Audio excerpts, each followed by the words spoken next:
का डर दिखाया।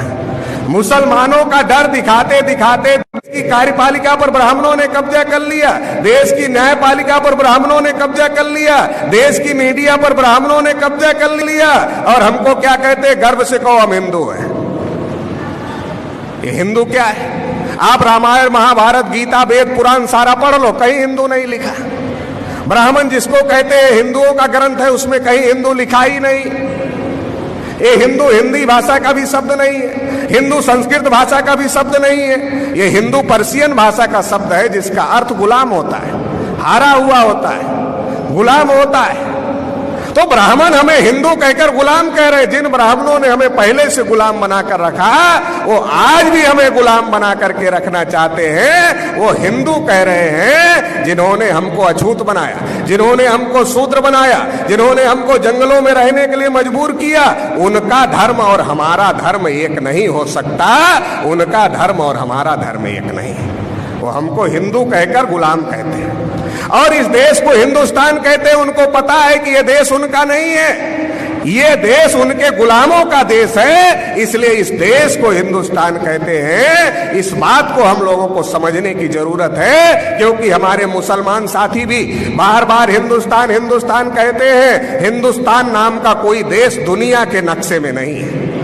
इंडिया दैट इज भारत बाबा साहब अम्बेडकर ने संविधान में लिखा है, क्योंकि बाबा साहब जानते थे बदमाश लोग हैं, कल इंडिया का ट्रांसलेशन हिंदुस्तान करेंगे, इसलिए पहले ही लिखा India that is Bharat. India Bharat है, ये हिंदुस्तान नहीं है।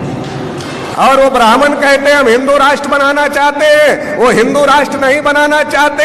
हिंदू राष्ट्र के कह करके SC ST OBC को अपने तरफ खड़ा करना चाहते हैं और मुसलमानों को के विरोध में खड़ा करना चाहते हैं। इसके लिए वो हिंदू राष्ट्र की बात करते हैं। RSS कहता है हिंदू राष्ट्र हम बनाना चाहते हैं, मुसलमान भी कहते हैं RSS हिंदू राष्ट्र बनाना चाहता है। बिल्कुल हिंदू राष्ट्र नहीं बनाना चाहते, वो इस राष्ट्र पर ब्राह्मणों का कब्जा करवाना चाहते हैं, केवल ब्राह्मणों का कब्जा करवाना चाहते हैं, SC ST OBC का नहीं।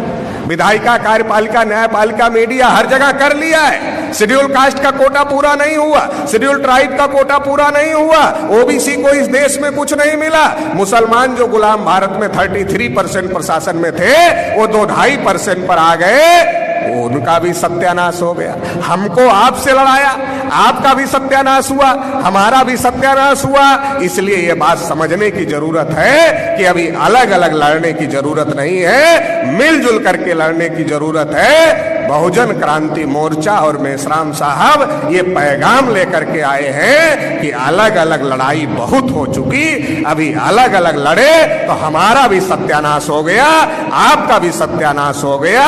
इसलिए अब जो मजलूम है, मजलूमों को इकट्ठा होना पड़ेगा और जालिमों ने जो नाइंसाफी का निजाम कायम किया है, इसे ध्वस्त करना पड़ेगा और इंसाफ कायम करना पड़ेगा। इस लड़ाई में आप लोग साथ देंगे, ऐसी आशा उम्मीद के साथ आपने मुझे सुना, इसके लिए आभार, धन्यवाद।